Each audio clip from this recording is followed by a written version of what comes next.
बोलिए सच्चे दरबार की जय। गोड़ लागतनी हम हई बेबी बुआ। गोड़ लागतनी हम है किरण फुआ।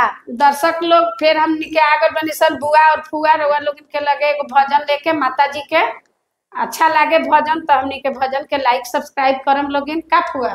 चलो सुनावा अच्छा ना। लागे तो लाइक सब्सक्राइब करम लोगिन। अच्छा अब यहाँ लोगिन के ऊपर बा ना। अच्छा वो तो करबे करम लोगिन। हाँ। इतना मेहनत हमनी के करता निसन यहाँ लोगन के सुनावे खातिर। चला एगो भजन सुना दे।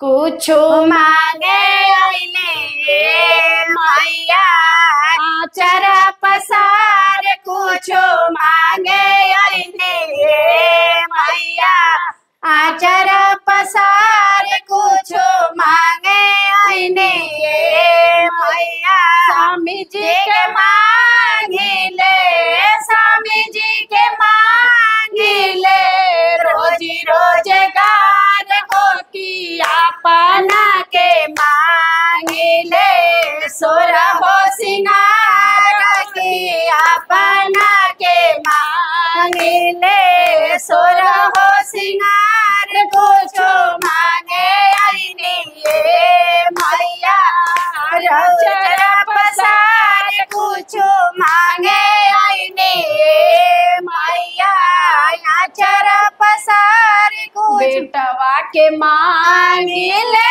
रोजी रोजगारवा हो बेटवा के मांगिले रोजी रोजगारवा बतोहिया के मांगिले बतोहिया के मांगिले सोर हो सिंगार कुछो मांगे आइनी मैया आचर पसार कुछो मांगे आइनी मैया आचर पसार कुछो दमदा के मांगिले रोजी रोजगारवा हो दमदा के मांगिले रोजी रोजगारवा हो बेटिया के मांगिले बेटिया के मांगिले सोरा हो सिंगार कुछो मांगे आइनी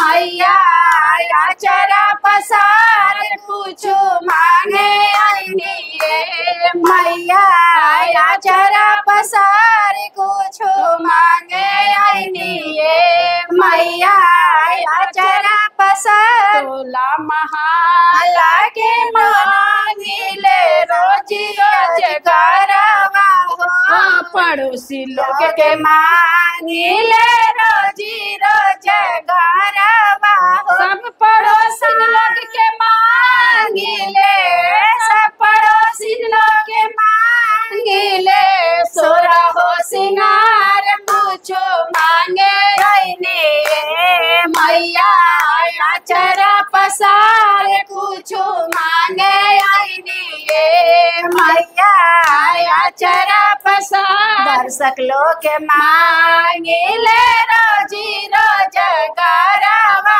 हो दर्शक लोग के मांगिले रोजी रोजगारवा सब दर्शक के मांगिले सब दर्शक लोग के मांगिले सोर हो सिंगार कुछो मांगे आइने मैया आचर पसार कुछो मांगे आइने मैया आचर पसार सब हित कुटुम लोग के मांगिले रोजी रोजगारवा हो सब हित कुटुम लोग के मांगिले रोजी रोजगारवा कुमट लोग के मांगिले सब कुमटा लोग के मांगिले सोर हो सिंगार कुछो मांगे आइने मैया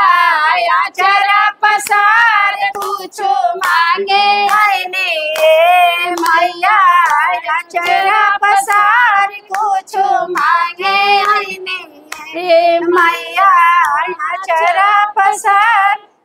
तब रउआ लोगन के भजन कैसन लागल अपन सुझाव हमनी के भेजम लोगिन। चैनल के लाइक और सब्सक्राइब करी लोगिन। नमस्कार। नमस्कार।